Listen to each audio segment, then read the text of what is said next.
peux avoir le meilleur argument du monde et perdre ton débat. Tu peux avoir l'argument le plus faible et le gagner. Absolument. Donc c'est comment tu fais pour que ton idée, ton argumentaire passe supérieur aux autres. C'est quoi l'état d'esprit quand vous partez sur NCI 360? Comment vous préparez cette émission-là déjà? Les seuls qui détiennent les idées, c'est les multinationales. Les multinationales détiennent à elles seules près de 30 à 40% du PIB du monde. Mais pourquoi ça va changer en Côte d'Ivoire? La Côte d'Ivoire, elle est comment? 80%? Non, quand il dit qu'elle fait 80% de la richesse, c'est-à-dire que l'école, quand on crée une école, c'est pas de la richesse.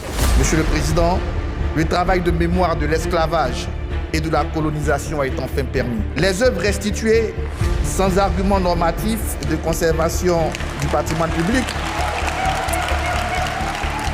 Un homme est fruit de deux choses, sociologiquement. La mentalité et la culture. La mentalité, c'est ce que tu vas hériter. La culture, c'est ce que tu vas voir justement quand tu vas sortir de ton environnement.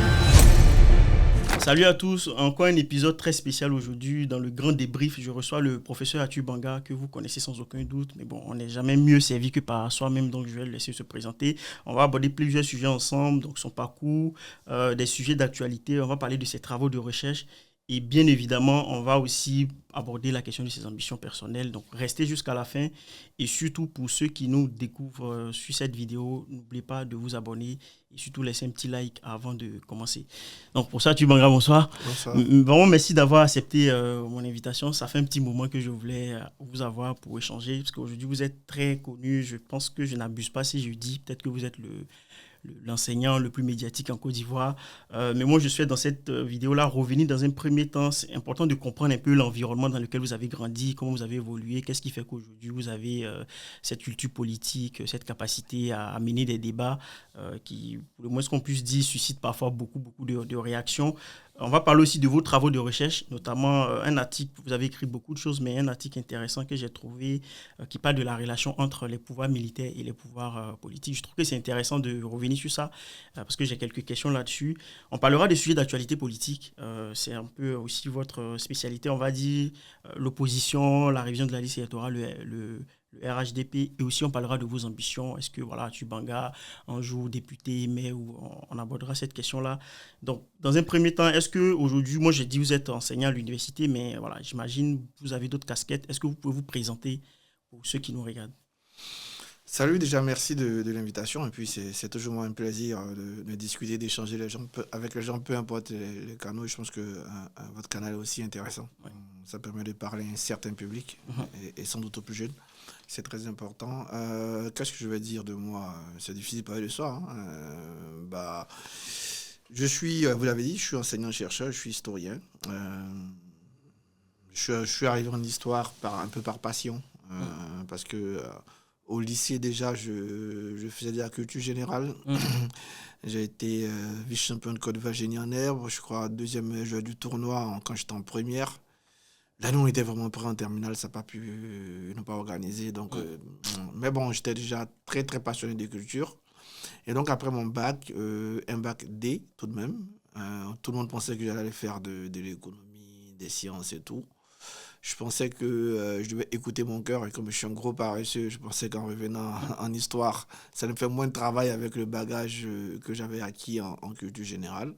Voilà comment je me retrouve en histoire. Et puis, ça se passe bien, effectivement. Le bagage de culture générale est important dans ce genre de spécialité, j'ai envie de dire. Mais je me suis trompé parce que ça faisait beaucoup bosser. Il fallait faire des exposés, des recherches et tout. Je me suis dit, bon, c'était pas la bonne porte, mais c'est bien. Je me suis bien amusé durant ces années universitaires. Ouais. Et puis, moi, j'ai eu le bac en 2002. Et j'ai mon bac au mois de juillet, je pense. Au mois d'octobre, mon grand frère qui est à l'INFAS de Korogo me dit, écoute, fais une partie de tes vacances et le reste, tu viens à Korogo, tu vas découvrir le nord de la Côte d'Ivoire. Et je crois que je vais à San Pedro. Quand je reviens de San Pedro, je m'apprête à aller à Korogo et puis Patrala, il y a la guerre. Donc la guerre devient un peu la question de ma jeunesse estudiantine. Et puis effectivement, à la fac, on débat autour de ça. Et quand je finis ma maîtrise, qui est l'équivalent du master aujourd'hui, mon prof me dit, je pense qu'on doit questionner l'armée ivoirienne via la guerre. Et donc, voilà comment je rentre dans cette thèse-là. Et puis, je soutiens en 2014. Et puis, je suis recruté, je crois, fin 2014 à l'université. Voilà pour mon parcours universitaire. Ah, c'est intéressant. En fait, c'est étonnant parce que moi, je n'aurais jamais pensé que vous aviez un bac D. Paradoxalement, j'étais très bon en maths. Ouais. Très, très bon. Au brevet, j'ai eu 19 sur 20 en maths. Et je fais mon épreuve en 15 minutes. Au bout de 15 minutes, je sortais de la salle et le surveillant me demandait, vous avez compris ou vous n'avez pas compris, vous avez peur? En rigolant, je dis, non, mais t'es sérieux là? Au bac, je crois que j'ai 15 aussi. En maths? En maths, ouais. Mais moi, je faisais jamais, en fait, je suis paresseux, je vous l'ai dit, donc je fais jamais la fonction. Le dessin de la fonction, la courbe, là, c'est 3 ou 4 points, je ne la fais pas. Je ne l'ai jamais faite. Donc, vous voyez, en fait, j'ai eu 15 sur 18 ou sur 17, un truc dans ce genre. Parce que je n'ai pas touché touché la courbe. Voilà. Si j'ai la touché, je pense que j'aurais eu mieux. Et mes amis de collège les premiers qui pensaient que j'allais être prof en maths. Et aux premiers qui m'ont pas vu depuis longtemps, quand je suis prof à l'université, prof de maths, non, je suis prof d'histoire. J'étais très bon en maths, mais bon, j'ai suivi le cœur et la paresse. C'est vraiment étonnant, mais ça ne m'étonne pas parce que l'histoire, moi, à la base, j'ai fait de la géo. Après, j'ai changé, j'ai fait sciences politiques, mais j'ai commencé de la géo. Mais c'est vrai que l'histoire, ça reste une matière qui est très thématique, enfin très millimétrée, donc ça ne m'étonne pas. Mais vous êtes allé un peu trop vite, mais très bien. Votre parcours scolaire, moi j'aimerais savoir l'environnement. Est-ce que, par exemple, parce que là, ce que vous décrivez, c'est quand même un environnement où vous aviez un grand frère qui travaillait déjà et tout ça. C'était quoi l'environnement à la maison? Est-ce que papa parlait de politique? Vos parents, ils faisaient quoi? Mon père est instituteur. Ok. Et il est instituteur de la vieille école. Mon père, je pense qu'il a toujours rêvé de faire des études supérieures. En fait, les parents d'avant, ils projetaient leurs rêves dans leurs enfants. Je pense. Voilà. Donc papa, je pense que il m'a construit comme ça intellectuellement. Donc c'est lui qui m'a donné l'amour de la culture. Moi, j'écoutais je regardais le journal déjà en CP1. Je reprenais les infos du journal à mes amis en classe, à l'école primaire déjà. C'est-à-dire, je parle de CP1, CP2, la guerre du Golfe, quand je viens, je la réexplique à mes amis parce que je la regarde avec mon père. Voilà. Ça, c'est intéressant. Donc, voilà, je lisais, je savais lire avant de venir à l'école. Je partais à l'église que pour lire les versets de la Bible, parce que quand le pasteur dit « on va lire Matthieu 7, verset 8 », moi, c'est un concours, en fait. Je partais rapidement pour lire. Donc, non, j'étais façonné par mes parents qui m'ont mis dans cet environnement-là, qui est un environnement qui ouvre à la culture, un environnement où il faut être forcément premier de sa classe. Paradoxalement, j'aime pas l'élitisme, peut-être parce qu'on m'a trop forcé à surtout en primaire, être le premier, etc. C'était dans cet environnement-là que j'ai grandi.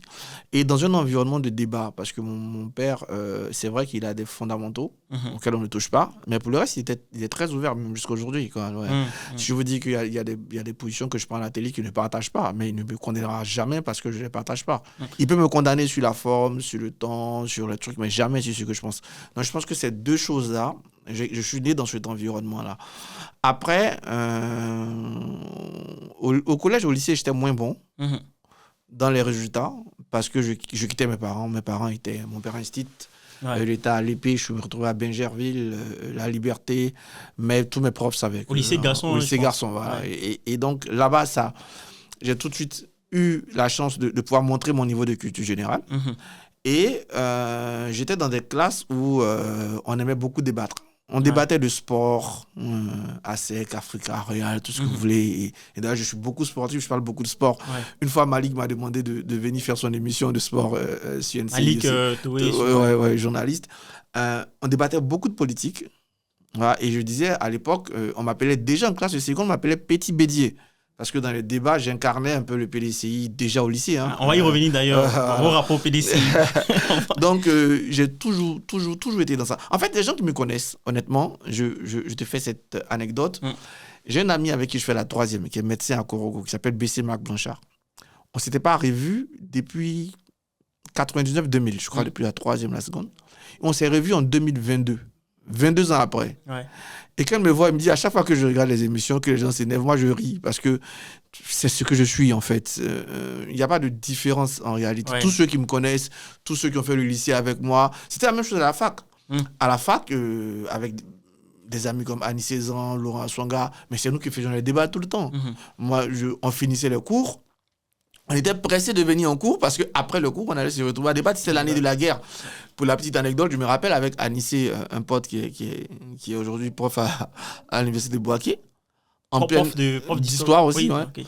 En pleine guerre, on se retrouvait, parce qu'on habitait tous les deux Yop, on se retrouvait au 85 Falen. Pour ceux qui connaissent Yop. Et souvent, dans le bus, les gens nous payaient de la bière pour nous écouter. Pourquoi? Parce que la bière vous inspirait à... Non, mais le débat était tellement intéressant dans les maquis. Ok, d'accord. C'était une récompense, quoi. C'était une récompense. Okay. Les gens à côté disaient, ouais, continuez, donnez de bière, donnez-leur à manger, parce que ces jeunes-là, ils continuent de débattre. C'est tout ça qui m'a peut-être amené à ça, à ce que je fais aujourd'hui, à côté de ma recherche, quoi. Ouais, c'est intéressant. Bon, ça veut dire que... c'est pourquoi moi, je voulais revenir dans un premier temps sur tout ce contexte-là, parce que c'est vrai qu'aujourd'hui, on peut être dans son salon et très vite dire, mais voilà, quel problème as-tu? Pourquoi il débat comme ça? D'ailleurs, on va revenir là-dessus. Donc, ça veut dire qu'un environnement de culture, comme vous l'avez dit, comment il dit ça, un entraînement, ou bien, en tout cas, vous grandissez avec cette culture-là du débat, de la contradiction. Est-ce que ça vous a amené à avoir un certain militantisme? C'est-à-dire, est-ce que militantisme associatif ou politique, est-ce que ça vous a amené à un âge beaucoup plus mature, par exemple, quand vous étiez à la fac ou même en sortie, ou bien étudiant, est-ce que ça vous a amené à faire du militantisme? Non, clairement. Partisan, j'ai envie de dire. Déjà, je me drogue tout seul à l'oufouettisme. Comme je le disais, mon père, il est instituteur. Et à l'époque, déjà, les instituteurs, ils avaient les livres chez eux. Et moi, j'étais obligé de lire. Deux choses là. J'étais obligé de lire. Et donc, dans la plupart des livres d'histoire de l'époque, c'était la gloire au PDCRDA et au Feu-Boigny, etc. C'est le parti unique. C'était le parti unique. Et je tombais sur ces livres-là qui m'ont déjà donné ça. Et mon grand-père maternel, qui était le grand-père de qui j'étais plus proche que mon grand-père paternel, il était membre du comité central du PDCI, chef d'un village à Buyo, dans l'ouest de la Côte d'Ivoire. Ouais. Et je partais beaucoup chez lui. Et lui aussi, il me donnait cette envie de PDCI. Deuxième chose qui était importante, les instituts de l'époque, ils se cotisaient pour s'acheter tous les journaux. Et les journaux dormaient chez mon père. Il y en avait combien comme ça à peu près, les titres? Le Populaire, Notre Voix. Est-ce que ça existait déjà Fratmat, par exemple? Fratmat a toujours existé. Fratmat, c'est le premier journal, mais je parle des années 90, 91 jusqu'à 95. Et donc, les journaux dormaient chez nous. Et moi, je reprenais encore les journaux à lire. Je lisais les journaux tous les soirs. Et le lendemain, je rediscutais avec papa de l'actualité de ces journaux-là. Ouais. D'ailleurs, même aujourd'hui, quand j'écris un article scientifique, le premier reproche que font les referees, les correcteurs, c'est votre style est trop journalistique. J'avoue, j'ai un article de vous voilà, donc on se dit, en histoire, on me dit, mais attends, t'écris comme un journaliste, n'écris pas comme un historien. Ouais. Je dis, mais c'est normal. J'ai lu, moi, ma culture, elle est d'abord journalistique. J'ai d'abord lu la presse, les manuels scolaires, avant de lire les livres d'histoire. Donc, ça déteint sur moi naturellement dans mon style écrit et tout. Voilà, dans cet environnement-là qui pèse sur moi, je pense qu'on a aussi fruit en partie de son environnement. Histoire, absolument. Et vous me dites si je me trompe, mais il me semble que vous avez été à un moment donné militant vraiment actif du PDCI-RDA. Est-ce que c'est correct? Non, mais c'est vrai, je me cache jamais, moi. Oui, comme je disais, le contact avec Oufouette, le contact avec ma mère, le contact avec mon grand-père. Parce que paradoxalement, c'est vrai que mon père, je pense que maintenant, il s'est droitisé un tout petit peu, mais mon père, il institue. Et tous les instituteurs, c'était des gars de gauche. Voilà. Vous voyez déjà comment je parle de cette tolérance. Moi, je sais très bien que mon père, il était très proche des idées de Laurent Gbagbo, à un certain moment proche des idées du RD d'Alassane Ouattara. J'ai grandi dans ça, mais il ne m'a jamais, ni moi, ni ma mère, empêché d'avoir nos convictions, nos tendances PDCI-RDA. Même si je pense que dans ces derniers temps, il a dû se droitiser un peu. Donc, j'ai grandi dans cet environnement-là. Quand on arrive en classe, j'explique déjà qu'en seconde, je fais la seconde en 2000, je crois. Déjà, il y a beaucoup de débats qui se font. Et avec des amis, Touré Deriot, que j'ai reconnu d'ailleurs à Paris, qui m'accueille dans mes premières années estudiantines, on refait les débats. Et naturellement, je me retrouve à défendre le PDCI-RDA. Et déjà, en classe de seconde, de première, j'incarne le PDCI-RDA. Mais c'est encore plus fort à l'université. Okay. Quand j'arrive, tous ceux qui ont fait le département d'histoire de la décennie 2000 vous diront, c'est systématique. Banga PDCI, c'était systématique. J'aime dire aux gens que quand, et à l'époque, et ça c'est aussi ça un peu qui déteint sur moi, c'est qu'au moment où je suis étudiant, le PDCI commence son histoire avec le RDR. Commence son histoire du RHDP en fait. Voilà, c'est pour ça que je suis déjà PDCI, mais déjà à l'époque, j'ai tendance très RHDP au sein du PDCI dans mon engagement. Et donc, j'étais le seul à la fois à parler de PDCI, de RHDP, on fait de l'opposition. Et je rigole souvent quand je dis aux gens que moi, je parlais de l'opposition dans des endroits où Alassane Ouattara ne pouvait pas venir. Aucun cas du RHDP aujourd'hui pouvait venir parce qu'à l'époque, c'était l'université tenue par la FECI. Mais j'étais le seul à la FECI. Vous n'avez jamais été inquiété? Non, j'étais le seul à qui on disait c'est Banga le seul. C'était systématique. Donc j'ai grandi j'ai fait ma jeunesse dans cet environnement-là. J'étais très lié au PDC. Ma thèse, m'a convaincu de mes choix. Parce que quand je rentre en thèse, c'est questionner Houphouët-Boigny dans ses choix, en fait, en réalité. Quand tu travailles sur la coopération qu'a la France et la Côte d'Ivoire, et c'est le deuxième livre que je suis en train de préparer, est-ce que Houphouët avait une vision africaine, quelle elle était? Et je rentre là, ça me fait lire. Et je suis en train de relire pour la deuxième fois de ma vie, je pense après la Bible, les deux choses que je vais relire 2 fois dans ma vie, c'est tous les discours d'Houphouët-Boigny, je suis en train de les refaire. Et ça me confirme dans mes convictions. C'est qui m'enracine encore dans mon oufouettisme quand je fais ma thèse quand je commence la thèse à partir des années 2009-2010. Et donc, je suis convaincu, je respire ça. Je respire l'oufouettisme par ça, par ces conditions. Et voilà. C'est mon lien qui est très fort avec le PD, qui est très fort avec le PDCRDA, parce qu'en même temps, je m'engage dans les jeunesses estudiantines, dans les mouvements à côté, je fais du militantisme, mais ça tout le monde, je veux dire, tous ceux qui me côtoient le savent. Quoi. D'accord, donc vous avez vraiment été membre du... Mais moi, j'ai plus d'années de PDCRDA que le président du parti. Bon, ça, on va en parler, d'ailleurs, on va en parler, parce que effectivement, je reviens là-dessus. Donc là, vous venez de dire que vous avez été effectivement membre du PDCI.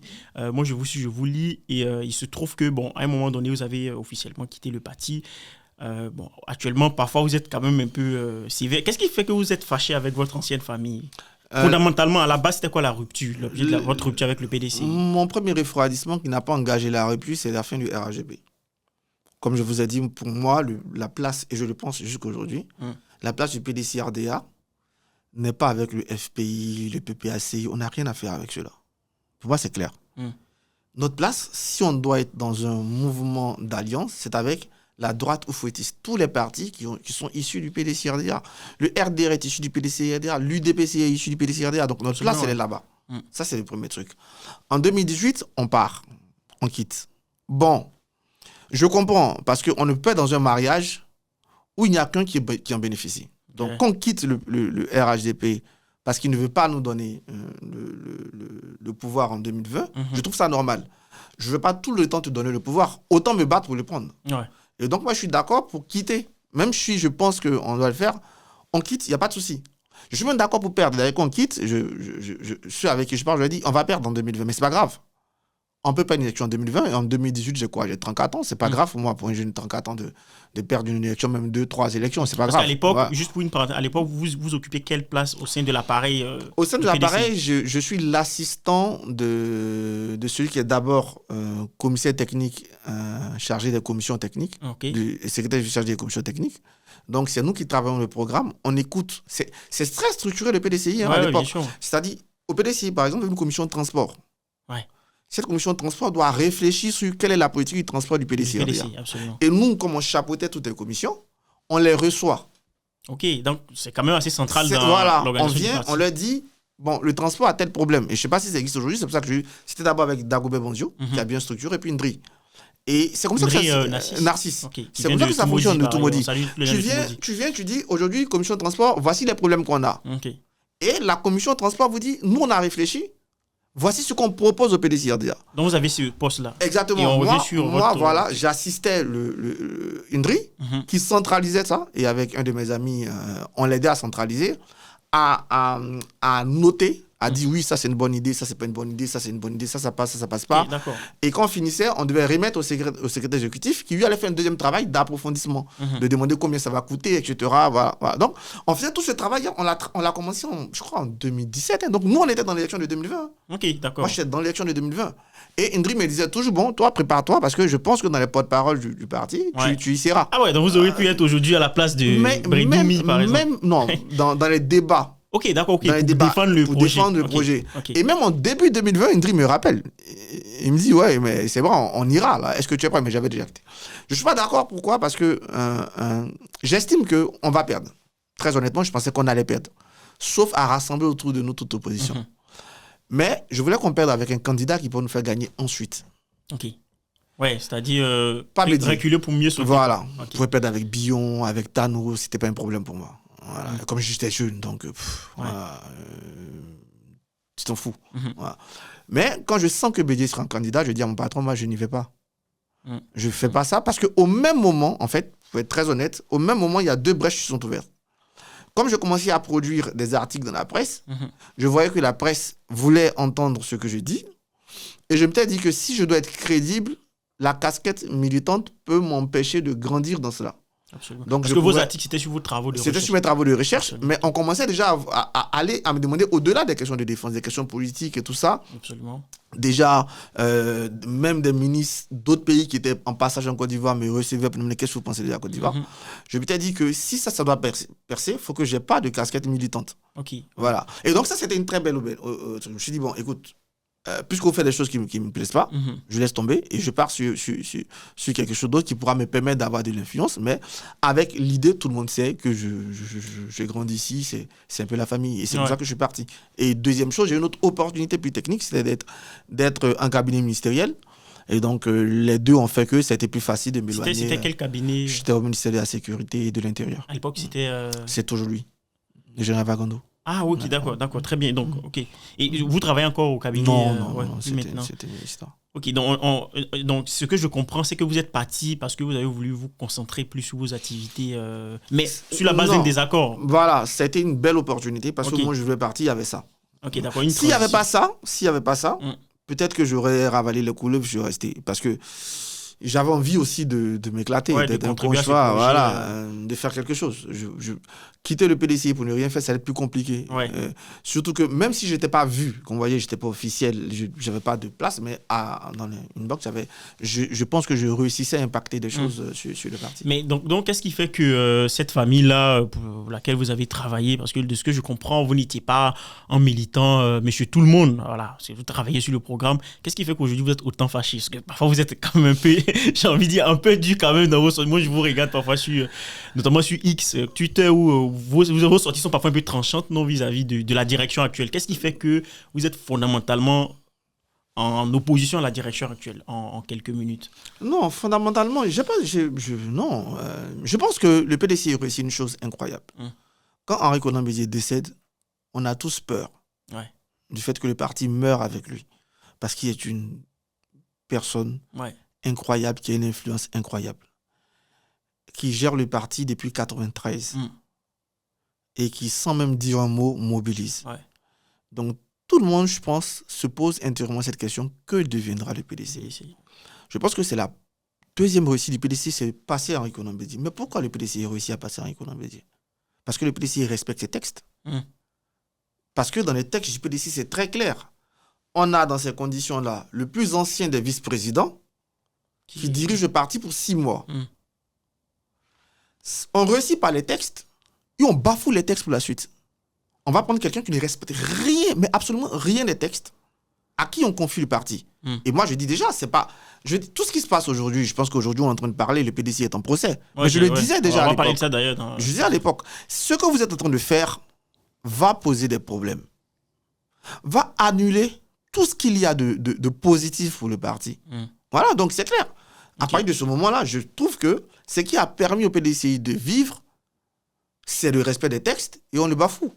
Pour moi, on ne respecte pas les textes avec Thiam à la tête du parti. Voilà. Après, ça suscite beaucoup de débats parce que notamment sur la question du bureau politique, il y a des gens qui disent que il est rentré au bureau politique. Il n'est pas rentré. Le bureau politique du parti, voici comment c'est. Le bureau politique du parti, c'est l'Assemblée nationale du parti. D'ailleurs, ça me rigole que depuis plus d'un an, il y a un seul bureau politique, ça a convoqué le 5 avril.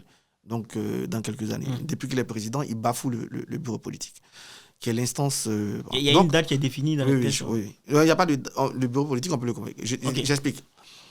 À chaque congrès du parti, il y a un bureau politique. Parce que c'est comme une assemblée nationale qu'on renouvelle tous les 5 ans. C'est parce que j'étais député de la législature 1 que je suis député à la fin de ma vie. Donc oui, entre 1996 et 2002, il était au bureau politique. Après le congrès de 2002, il n'est plus au bureau politique.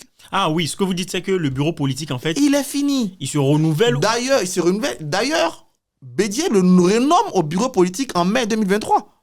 Mais s'il était déjà au bureau politique, pourquoi on le nomme? Attends, donc à chaque congrès, en fait... Il y a un nouveau bureau politique. Mais il n'y a pas une reconduction tacite. Non, pas du tout. Et entre les deux, le président peut nommer mensuellement, et c'est ce qui lui est arrivé en mai 2023. Il n'y avait pas de congrès, mais le président a pris sur lui de nommer Tidiane Thiam bureau politique. Donc, on me dit qu'il a 10 ans de bureau, vous vous moquez des gens. Avant 2003, il a 6, maximum 7 ans de bureau politique. Il ne les a pas. Il n'est pas militant actif. Un militant actif, c'est quelqu'un qui vient à des réunions.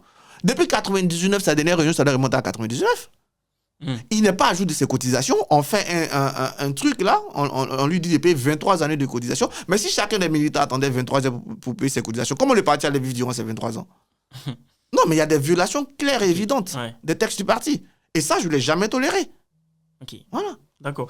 En tout cas, ça pose vraiment le débat et on va revenir là-dessus parce qu'actuellement, effectivement, le PDCI est en procès par rapport à ces sujets-là. Mais on va parler du sujet d'actualité. Mais avant ça, comme je l'ai dit, vous êtes assez prolixe, vous écrivez beaucoup. Moi, j'ai trouvé un article très intéressant. Chef politique et chef militaire en Côte d'Ivoire depuis 1960. Pourquoi je trouve que c'est intéressant? Parce qu'en gros, vous analysez comment, depuis Houphouët, tous les présidents ont géré leurs relations à l'armée. Donc, on va dire le management militaire. Et je trouve que c'est très intéressant. Houphouët, par exemple, il gère avec les nominations. Henri Konan Bédié, c'est un peu plus compliqué parce qu'il n'arrive pas à trouver ses marques. Laurent Gbagbo, c'est plus ancré, on va dire, ethnie, on vient de la même région et tout ça. Alassane Ouattara, j'avoue que quand j'ai lu ça, j'ai des questions, mais avant de revenir là-dessus, j'ai pas trop compris le style Alassane Ouattara. C'est quoi son style avec l'armée? Parce que j'ai essayé de résumer un peu Houphouët à tout, mais c'est quoi le style Alassane Ouattara avec l'armée? Ouattara, comme tous les hommes politiques en Côte d'Ivoire, dans le Ouattara 1, l'armée, c'est pas trop son souci. De tous les dirigeants politiques qu'on a eus, avant la guerre, le seul qui pense un peu réellement à l'armée comme outil de défense, en réalité, c'est Henri Konan Bédié. Il faut l'avoir comme plus outil de développement. C'est marrant parce que c'est le seul qui se fait renverser. Exactement, et d'ailleurs, j'explique. Houphouët ne veut pas que les militaires ivoiriens aillent en opération extérieure, c'est-à-dire participer au truc, pour la simple raison que pour lui, s'ils y vont, ils vont rencontrer leurs collègues africains et ils vont reprendre pour leur compte tout cet esprit de putschiste, de coup d'État. Donc il ne faut pas que ces militaires y aillent parce qu'ils vont revenir avec le virus du coup d'État. Et pas de bol pour Henri Konan Bédié qui autorise en 1997 que les Ivoiriens partent. C'est ceux qui reviennent de Centrafrique qui lui font le coup d'État. Et donc les purs oufouettistes dans son entourage lui disent voilà, c'est ce qu'on voulait éviter. Voilà. Mais la guerre change. La guerre fait que à partir de Laurent Gbagbo déjà, à partir de 2002, tout le monde comprend qu'il y a l'importance d'avoir un outil de défense plus fort. Je pense que Alassane Ouattara part dessus. Et au début, c'est des questions qui ne l'intéressent pas vraiment, qu'il délègue, mais progressivement, qu'il va reprendre lui-même en main, en s'appuyant bien sûr sur des hommes clés, comme j'ai essayé de l'expliquer dans le papier. Et en fait, vous avez dit quelque part, je trouve que c'est intéressant, vous avez dit que en fait, en Afrique, lorsqu'il y a des problèmes sociaux, que c'est compliqué, en fait, qu'on n'arrive pas à trouver de solution, l'armée devient quelque part le recours. Et aujourd'hui, je trouve que ça a un lien avec tout ce qui se passe au Sahel. Et, moi, ma question, c'est qu'est-ce qui fait que, particulièrement dans ces pays-là, nos institutions démocratiques ne tiennent pas, c'est-à-dire n'arrivent pas à contenir en fait la force de coercition et que la force de coercition devient finalement la seule alternative à la souffrance des populations. Qu'est-ce qui fait que les institutions ne tiennent pas? Pourquoi aujourd'hui on a beaucoup de coups d'État encore en 2025? Il y a deux choses dans votre question. La première chose, c'est pourquoi les armées, j'essaie de résumer d'abord ce que je dis. Les armées ou l'armée a par son organisation quelque chose de fort que tous les autres corps sociaux n'ont pas, c'est la hiérarchie, c'est la discipline. C'est fait que l'armée, par le mot d'un, ça peut découler. Il suffit que le chef dise on fait ça. Si les soldats ont confiance en leur chef, ils le font. Ils sont formés pour ça. Voilà. Deuxième chose, comme c'est le corps le plus organisé et qu'il y a moins de coercition, qu'il y a la violence légitime qu'on lui donne, que lui, il peut utiliser. On le dit souvent, nous les profs, quand on fait la grève. On dit, quand on fait la grève, parce qu'on n'a pas d'armes, personne ne nous regarde. Mais on n'a pas tort. Alors que les militaires, il suffit qu'ils tirent une, deux fois parce qu'ils ont des armes, on les regarde. On prête attention à ce qu'ils font. Voilà. Et troisième chose, c'est que le militaire africain, ou le militaire en général, même dans l'histoire, à force de victoire militaire, il peut se donner un prestige politique. Voilà. Et deuxième chose, il peut, puisque tout le monde se dit que c'est la seule force qui est organisée, qui a le pouvoir de contrer le pouvoir politique, surtout quand ce pouvoir politique devient dictatorial, tout le monde se retourne vers eux parce que c'est vous qui avez les moyens de protéger ce pouvoir, soit parce que vous réprimez, etc., ou de le faire partie parce que vous prenez conscience. Donc, quand on sort de la doctrine, aujourd'hui, je vais même sortir de la doctrine, on va même concéder. Dans l'absolu, le militaire doit être soumis aux politiques, dans l'absolu. Voilà. Même qu'on laisse ça tomber, dans un pan, il faut maintenant avoir un militaire responsable. Il y a deux visions. Il y a le militaire qui doute de bonne foi. Aujourd'hui, vraiment, je lui conseille cette bonne. Il me dit oui, mais mon pays va trop mal. Et finalement, je suis la seule force qui soit capable de remettre les choses à l'endroit. Et en ce moment-là, je décide d'arrêter l'histoire, de remettre les choses à l'endroit. Donc, de faire un coup d'État en disant au peuple, finalement, j'entends ce que vous dites. Et finalement, je comprends que vous n'avez pas les moyens de le dire. C'est moi seul qui ai le moyen de le faire. Donc, je prends pour qu'on refasse ce qu'on souhaite. Sauf que dans 98% des cas, ce n'est pas le cas. Ouais. On a affaire à quelqu'un qui peut même venir avec ses bonnes foi. Hein. On l'a vu avec Guy Roubaix, par exemple, qui peut venir avec la bonne foi de remettre tout en ordre. Mais finalement, qui lui-même tombe dans les pièges du pouvoir. Qui va reprendre maintenant tout, puisque finalement, vous savez, quand il n'y a pas de contre-pouvoir, le pouvoir corrompt absolument. Absolument, oui. On dit toute personne qui a du pouvoir est tentée d'en abuser. D'en abuser, c'est humain.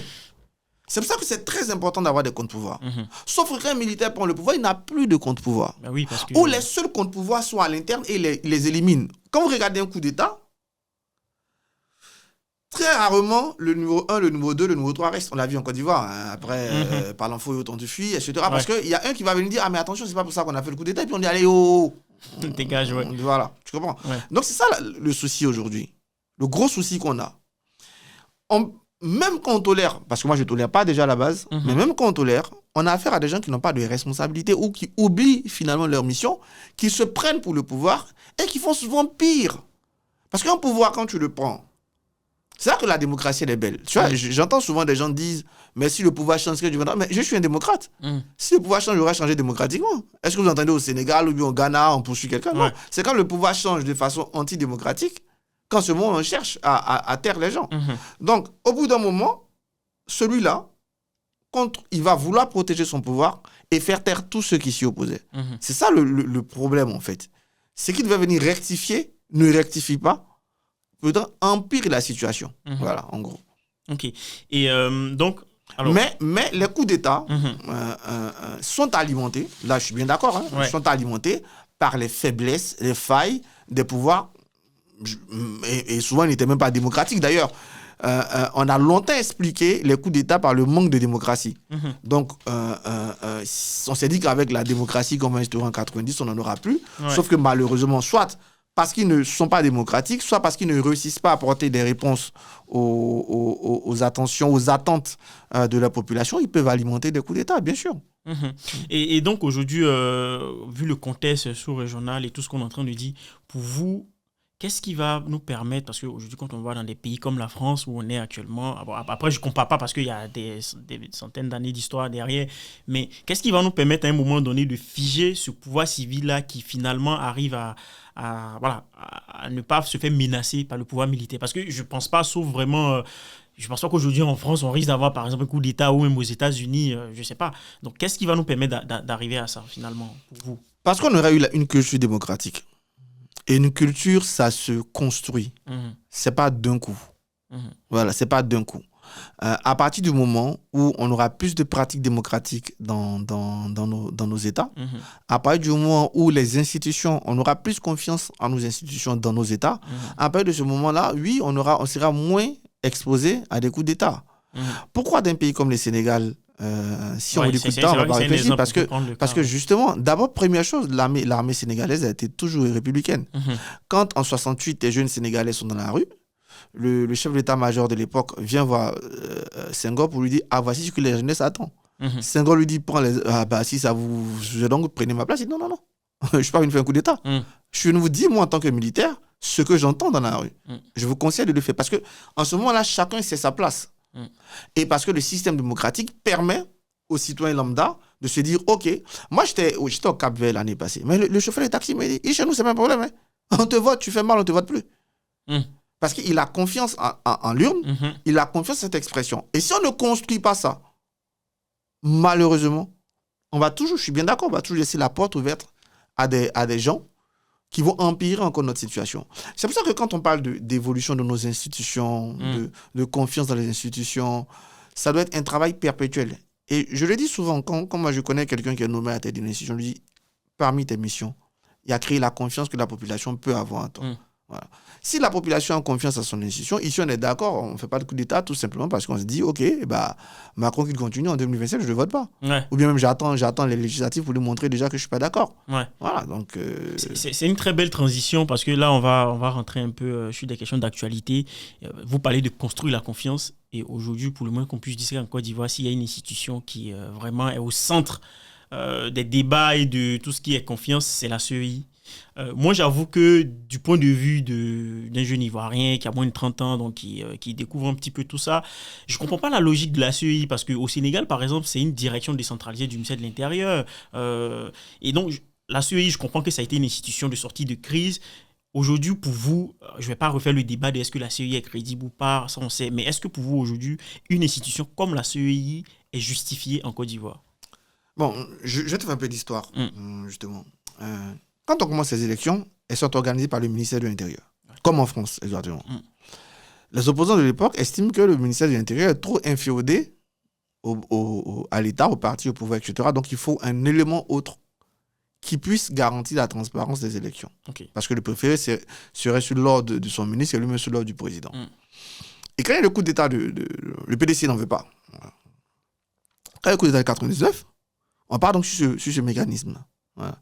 On met en place une première commission, effectivement, qui montre sa liberté par rapport au régime de la jeune, parce que la jeune veut prononcer des résultats qui sont favorables. On a tous cette image que vous pouvez trouver, je crois, sur YouTube, Honoré Gueye, qui est le chef de l'équivalent de la CEI aujourd'hui, qui est malmené par des militaires parce qu'il ne prononce pas les résultats qu'il veut, que la jeune veut. Et qui on va chercher Bamba Cheikh Daniel, qui est lui un gars de la décentralisation, donc lui un gars de l'État, qui vient prononcer les résultats que la jeune souhaite.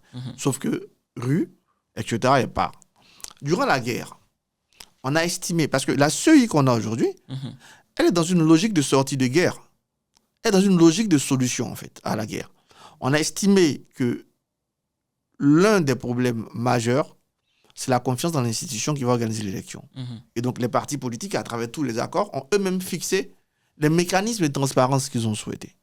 Et qu'on aboutit à cette CEI.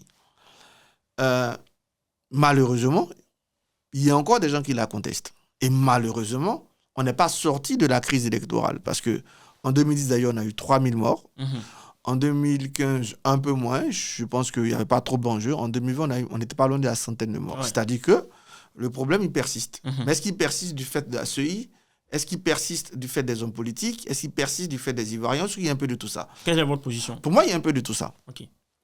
Il y a un peu de tout ça. En même temps, je pense qu'on est...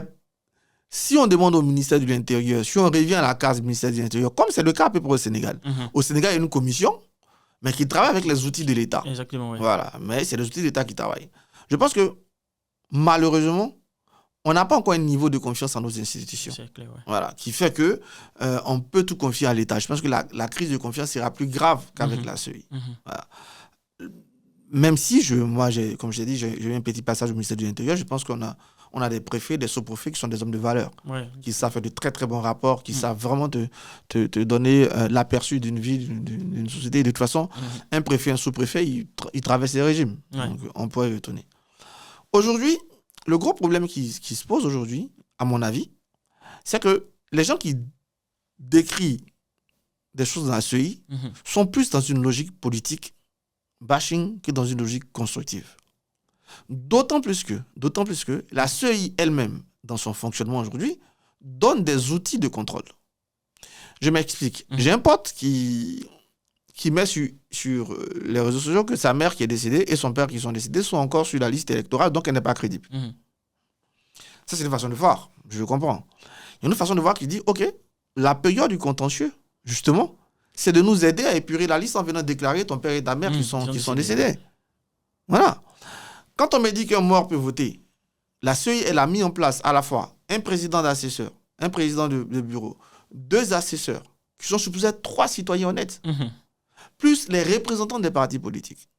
Donc, si on a au moins 3 citoyens supposés être honnêtes, plus au moins 2 représentants de partis politiques, et qu'un mot arrive à frauder, c'est qu'il y a un problème. Ce n'est pas nécessairement la CEI, parce qu'elle a mis un mécanisme en place. Après, voilà. Donc, il faut déjà créer les conditions de la confiance. Les conditions de la confiance, pour moi, reviennent déjà dans des critiques constructives. Si je me mets dans la logique de Roland, tu fais ça, qui n'est pas correct. Je pense que si tu fais comme ci, comme ça, tu peux t'améliorer. Je pense que tu seras plus à l'écoute que Roland, allez, tu fous rien, allez, dégage. Ouais. Voilà. Donc, c'est cet ensemble-là qui va nous donner une crédibilité, une confiance dans nos institutions. Et en parlant de critique constructive, avant vous, j'ai reçu Fabrice Lago, qui est membre du PPACI, et qui évoquait l'idée, par exemple, d'avoir, dans cette CEI-là, de sortir des partis politiques et d'avoir des personnalités neutres. Alors, j'imagine, on pense, ça me fait penser par exemple à des gens qui ne se réclament pas plus ou moins d'un parti politique. Par exemple, la Chambre des chefs tradition. Je ne sais pas ce qu'il a dit, mais j'imagine, comme ça, par exemple, les gens de l'Église catholique, par exemple, le COSIM. Vous pensez quoi d'avoir une CEI? Sont dans la CEI. Ils sont à quel niveau? Je crois qu'ils sont observateurs, ou bien, mais il y a la société civile dans la CEI, en plus des partis politiques. Parce que l'une des choses qu'on reproche... Le problème en Côte d'Ivoire, Roland, moi je l'ai vécu, moi j'ai été traité de tout. Un temps, on m'a traité de PDCI, un temps, on m'a traité de PPACI, aujourd'hui, je suis traité de RHDP. On va en parler, d'ailleurs. Je veux dire, en Côte d'Ivoire, tu penses vraiment que les gens vont trouver quelqu'un neutre? Moi, je veux bien voir ça. Parce qu'en Côte d'Ivoire, c'est très simple. Si Roland a affaire à Arthur, il suffit que j'analyse ce que je dis, bon, après mon analyse, Roland a raison, pour que je sois taxé d'être pour Roland plutôt que anti-Arthur. Ouais. Voilà. Donc, OK, il n'y a pas de souci. Quels seront les critères de cette neutralité? Moi, je veux bien qu'ils me disent. Parce qu'aujourd'hui, prenons l'Église, elle va dire aujourd'hui, il faut qu'on mette tous les candidats, comme elle a dit il n'y a pas 2 jours. Qu'est-ce que les gars du RHGP disent de l'Église? Que l'Église est, je ne sais pas, pro-Gbagbo. Voilà. Donc, ce discours de neutralité, OK. Si on met... Moi, en fait, je dis, peut-être qu'un jour ou l'autre, chacun d'entre nous peut être emmené à aller chercher du vote. Et ce serait très bien qu'on ait une institution qui fait de telle sorte que quand je finis de voter, j'ai confiance à ses résultats. Ouais. Donc, toutes les propositions qui peuvent aller dans ce sens-là, il n'y a pas de problème. Mais est-ce qu'aujourd'hui, en Côte d'Ivoire, on peut accepter que quelqu'un est neutre? La neutralité, c'est un débat. Et vous avez parlé du fait que on vous taxe, effectivement, vous participez à NCI 360, qui est une émission très regardée en Côte d'Ivoire. Et parfois, quand on sort de cette émission-là, les gens disent que vous êtes un sous-traitant du RHDP. Moi, j'ai envie de vous poser la question, comme avait dit quelqu'un en France ici, les yeux dans les yeux. C'est quoi vos rapports au parti au pouvoir? Moi, je sais que vous êtes enseignant, donc vous êtes un fonctionnaire de l'État, il y a ça, mais je ne parle pas de l'État en tant que tel, mais le parti au pouvoir, RHDP, c'est quoi vos rapports? Est-ce que vous êtes plutôt dans une mouvance de sympathisants? C'est quoi vos liens, en fait, avec le RHDP? Des liens avec d'abord mes liens politiques avec le RHGP ou bien mes liens idéologiques qui sont connus.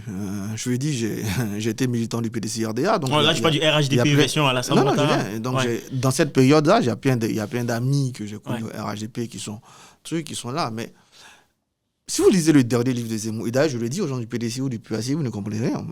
Moi, j'ai des amis, heureusement, qui quand vous lisez le dernier livre de Zemmour, par exemple, c'est ce que vous appelez le lien, il raconte toujours ses déjeuners avec les hommes politiques. Voilà. Moi, un homme politique qui soit RHDP... Non, parce que lui, il était journaliste à la base. Parce qu'il est chroniqueur aussi. Oui, absolument. Voilà. Okay, donc... Moi, que tu sois RHDP, PPACI, PDC, tu m'invites en déjeuner, je viens déjeuner avec toi. Okay. Ouais. Voilà. Tu m'invites à déjeuner, tu vas avoir ma vision, je te la donne. Les quelques cas, je ne vais pas citer de nom, parce que je n'ai pas cité mes contemporains, mais au PACI, j'ai des gens qui sont bien placés, qui m'appellent de temps en temps, viens qu'on se voit, tu as dit ça hier, explique. Moi, je n'ai pas de problème avec ça. J'avoue qu'aujourd'hui, les cas du RHGP le demandent plus que les autres, mais c'est pas ma faute. Moi, il y a une petite photo qui passe avec M. Thiam. Ce jour-là, je lui ai dit ce que je pensais de certaines choses. Moi, j'ai pas de problème avec ça. Maintenant, je dis que je suis un oufouettiste, que je suis un libéral.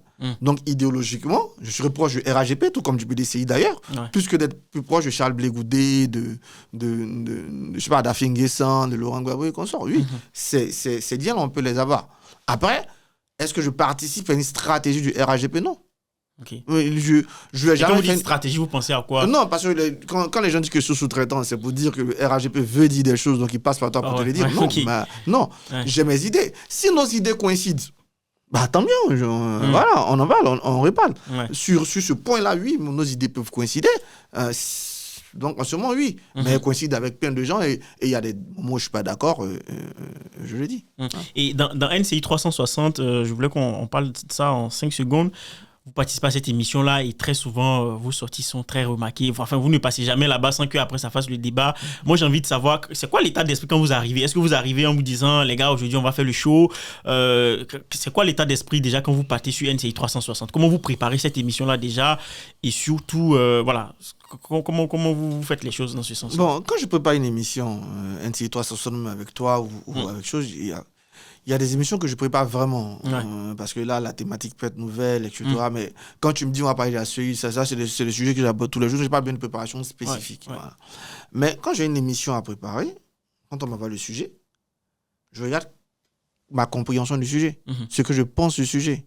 Donc, je vais creuser, je vais regarder quels sont les... Est-ce que je pense que c'est bon? Pourquoi c'est bon?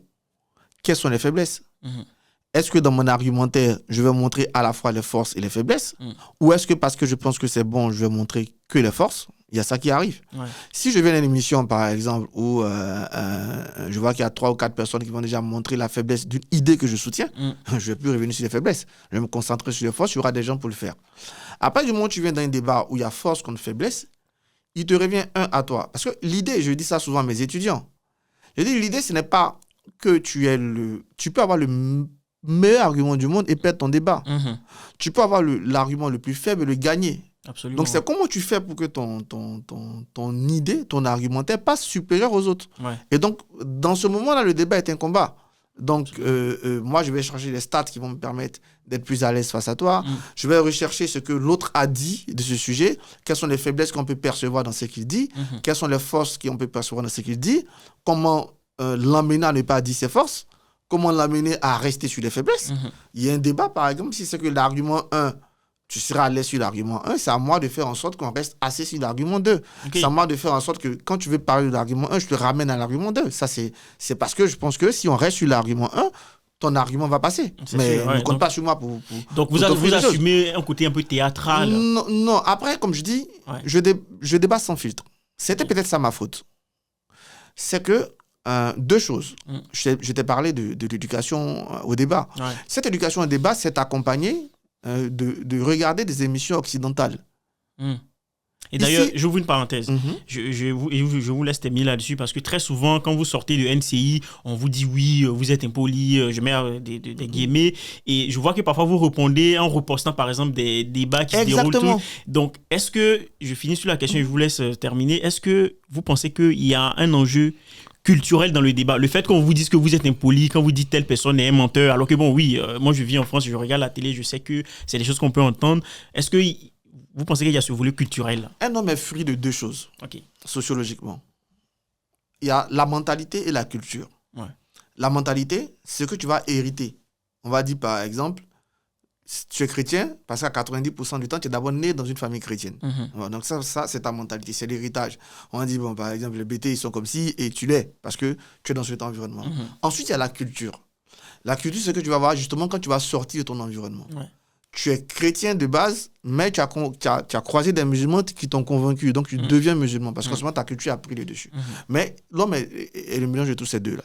Donc si moi, depuis 5 ans, je regarde des émissions de télé où les débats se font en Occident. C'est pas à 41 ans que je vais changer ça.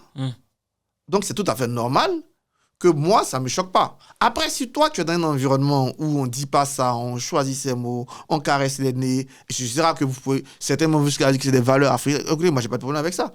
Donc, mais en ce moment, la démocratie fait que tu dois accepter ce choc de civilisation, en quelque sorte. Moi, menteur, pour revenir sur le mot menteur, mais c'est du banal ici. Il suffit de regarder CNews un soir pour voir comment Pascal Priot, il dit ce qu'il a envie de dire. Il suffit de regarder les débats télévisés, débats présidentiels. La dernière fois, j'ai reposté même combien de fois dans les débats présidentiels depuis 2007 en France, le mot mensonge est revenu, le mot menteur est revenu, mais c'était effroyable. Ça sort, pour parler comme les gens, ça sort comme ça sort. Voilà. Donc, il y a ça. Il y a d'abord cette culture. Et la deuxième chose, moi, je n'ai pas préparé la télé. Je n'ai pas fait une école pour la télé. Je suis venu à la télé comme je parle avec toi. Tu sais, souvent, je suis assis dans des coins, dans des petits maquis à Abidjan, où les gens me reconnaissent par ma voix. Ils me disent, je t'ai entendu et je suis venu. Mais il y a des gens avec qui vous parlez à la loge, et quand ils arrivent à la télé, ils font comme ça. Ils disent bonjour, bonjour. Parce que là, lui... c'est très sérieux. Voilà. Mais moi, non. Moi, souvent, je rigole. Une fois même, on m'a dit que j'étais impoli parce qu'il dit, oh, il m'emmerde à la télé. Mais c'est parce que pour moi, voilà, je suis souvent au quartier où je dis, ouais, il m'emmerde. Et puis bon, voilà. c'est tout. C'est rien de méchant. Je ne viens pas pour être méchant. Ouais. Au contraire. Je dis toujours, j'ai des enfants qui regardent la télé. J'ai des étudiants qui regardent la télé. J'ai des parents qui regardent la télé. Voilà, après, même ma fille, souvent, je reviens me dire, mais papa, tu t'es fâché aujourd'hui, tu n'aurais pas dû. Bah ouais, j'aurais pas dû, même je suis fâché. Elle a 7 ans et demi. Ouais. Je reviens, me dis, ouais, tu t'es fâché, mais tu n'aurais pas dû. Mais j'aurais pas dû, je suis fâché, point barre. Et puis voilà, je viens pas avec ça. En revanche, si je pense que, ce que je dis tactiquement, c'est que, si je vois que, par exemple, tu es en train d'aller sur une idée qui va me mettre en difficulté, je vais essayer de t'en ressortir. Voilà. Mais si je sens qu'en disant un mot, ça va t'énerver, que tu... Ah, mais les autres me le font aussi. Hein. Ils me disent des mots pour que je sois du magon aussi. C'est le débat, mais ce n'est pas ça systématiquement. Très bien.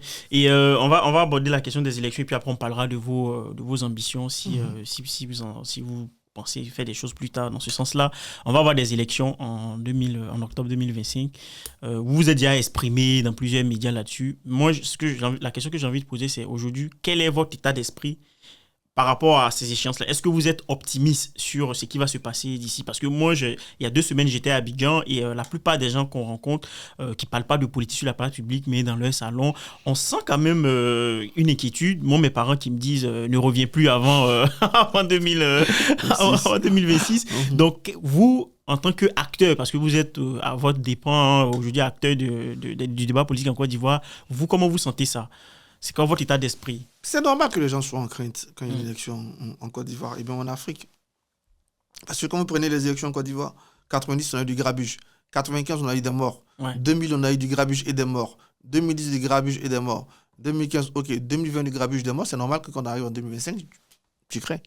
Voilà, donc la crainte des gens, elle est normale.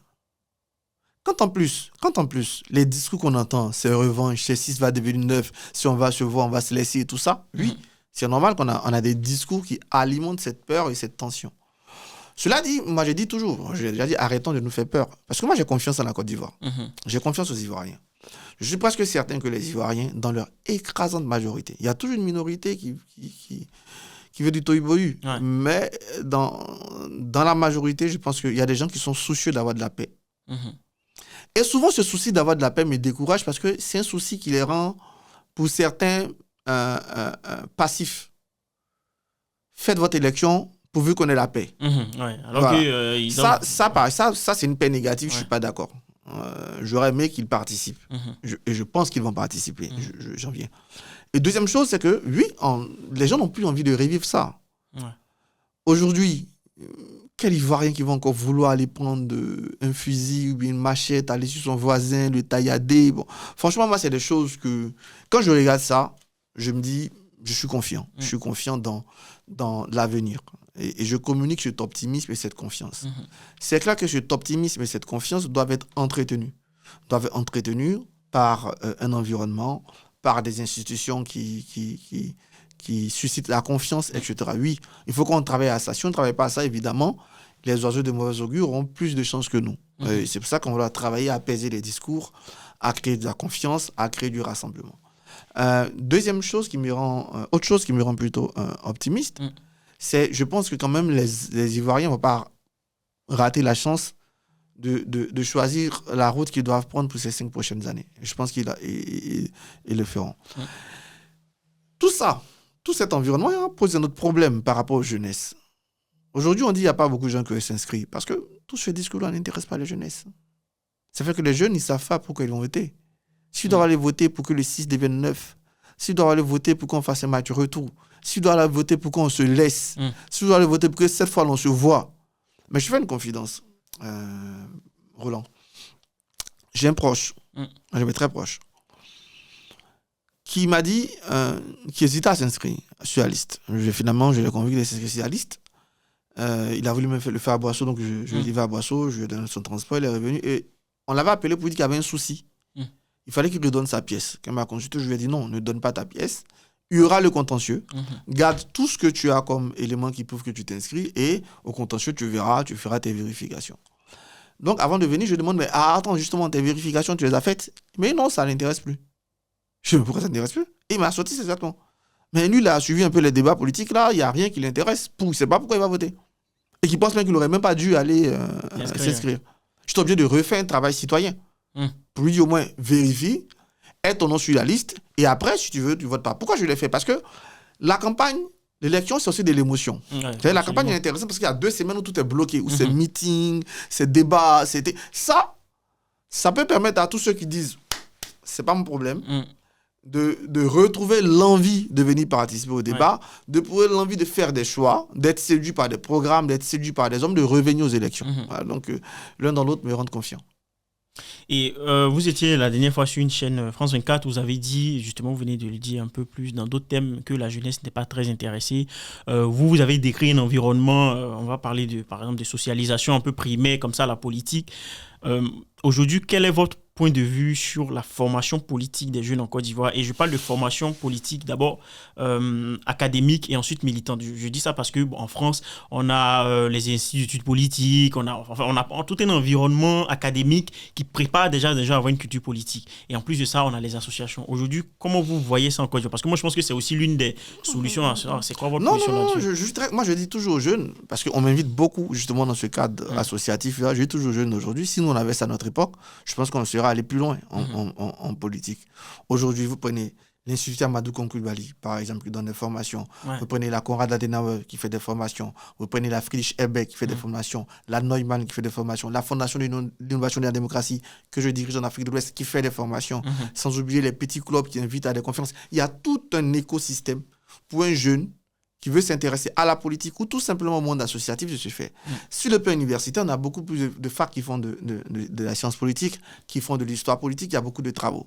Sur le plan télévisuel, on a beaucoup plus d'émissions, NCI 360, mais pas que, le club de la presse, Live Talk, ce que toi tu fais avec ta page YouTube. Il y a tout cet environnement-là qui est intéressant. Voilà. Il y a quand même un environnement positif pour qui veut s'intéresser.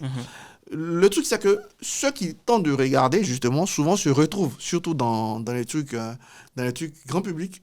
Parce que quand vous venez assister à une formation à l'Institut Amadou Coulibaly, c'est structuré. Mais les trucs grand public, c'est pas tout structuré. Ça peut créer l'effet inverse parce que ça peut donner l'inquiétude. Ce que moi j'ai dit aux jeunes, en général, dans les trucs, l'engagement citoyen n'est pas que politique au sens pur du mot. Ça peut être un engagement associatif. Tu peux ne pas vouloir faire de la politique, mais tu peux vouloir que ton quartier soit propre. Cherche une association qui travaille sur la salubrité. Tu veux plus de solidarité dans les écoles. Cherche une association où, par exemple, dans laquelle les jeunes peuvent donner des cours gratuitement à des enfants en difficulté. C'est ça qu'il faut mettre à côté. Et je pense que c'est tout le travail du service civique qu'on doit mettre avec des assos qui vont faire un travail qui ne soit pas politique au sens pur du terme, mais qui peut aller sur la salubrité, la durabilité, comment s'exprimer, l'éducation aux médias. Il y a tellement de choses à faire d'un point de vue associatif. Moi, certains me disent, mais si tu ne fais plus de politique, je ne sais pas de politique, mais il y a tellement de choses à faire dans le monde associatif que moi, je pense que j'aurai toujours quelque chose à faire de mon temps libre. Ouais. C'est intéressant. Donc, on va un peu vers la fin, mais on ne va pas terminer sans évidemment parler de vous, d'un point de vue des ambitions que vous avez. Moi, je vois que vous avez un ancrage très local à Boisseau. Vous allez souvent, vous participez. Est-ce que c'est parce que vous vous préparez à des... Moi, j'ai envie de savoir concrètement, est-ce que vous dites à un moment donné, il va falloir que vous preniez un mandat électif, par exemple? C'est quoi vos ambitions politiques? C'est ça la question. Tu veux que mes pères, Jérémy et Akaoé me reçoivent dans le salon, c'est ça? Non, mais ils le feront volontiers. Non, j'ai pas l'obsession. C'est que je me lève pas les matins en me disant faut que je sois député. Vous ne passez pas vos rasants, comme dirait quelqu'un. Pas toutes les fois quand je me rase, mais des fois où je me rase. C'est vrai que oui, je suis un passionné politique. Comme j'ai dit, j'ai dit toujours aux gens, si le RAGP n'avait pas explosé, peut-être que je serais en train de faire autre chose beaucoup plus politique. Et de toute façon, participer au débat, c'est un peu politique aussi. Voilà. Et donc, je pense que non, ça viendra. Ça viendra un moment où je reviendrai à mes engagements politiques, comme je les avais fait jusqu'en 2018. Est-ce qu'on vous a déjà proposé un poste ministériel ou est-ce que vous avez déjà eu ce genre de proposition ministériel? En tout cas, vous travaillez au plus haut niveau, quoi. Vous avez été dans un cabinet. J'ai été en cabinet. Quand je suis ressorti du cabinet, j'ai eu d'autres opportunités de travailler avec la Fondation de la démocratie qui me permettent d'avoir un ancrage régional, sous-régional, de pouvoir travailler avec les ONG de la société civile sur les questions de démocratie. Ce qui fait qu'à chaque fois qu'il y avait des offres politiques ou dans ce genre, non, je le disais. Mais je vais pas... Tôt ou tard, je pense que je reviendrai en politique et je reviendrai. Je sais à peu près où je reviendrai en politique. Je sais ce que je fais. Je sais que si je dois m'engager politiquement, je sais à peu près où je serai engagé politiquement. Ouais. Ok, on va terminer, mais il y a une question qui m'avait un peu échappé. C'est par rapport à NCI. Moi, j'aime bien parfois comme ça les coulisses. Moi, parfois, je vous regarde et une fois que c'est terminé, je me dis, qu'est-ce qui se passe après? Est-ce que quand vous avez fini de vous crier là-dessus, qu'est-ce qui se passe hors les caméras? Quand vous finissez, est-ce que vous avez des rapports personnels Non, l'ambiance, elle est très bonne. En général, ça dépend. Il y a, comme dans toute association, il y a parmi tes collègues au bureau, il y en a avec qui tu as des relations beaucoup plus poussées que d'autres. Voilà, de façon générale, l'ambiance, elle est bonne. C'est-à-dire, même celui que vous pouvez imaginer, mon pire adversaire sur le plateau, si j'ai un souci que je l'appelle, il fait ce qu'il a fait tout de suite. Voilà. C'est pour ça que souvent je rigole quand les gens disent mais on va venir au pouvoir. Mais quand tu vas venir au pouvoir, tu seras déçu parce que tu sais pas les relations que j'ai avec plein des gars de ton régime. C'est déjà bien. Et deuxième chose, après, il y a d'autres avec qui on est plus amis. Et en général, quand ceux-là sont sur le plateau, mais ma famille me revoit très tard, parce qu'il y a la fête après, il y a le verre après, il y a refaire l'émission. Non, il y a une très belle ambiance hors plateau. Voilà.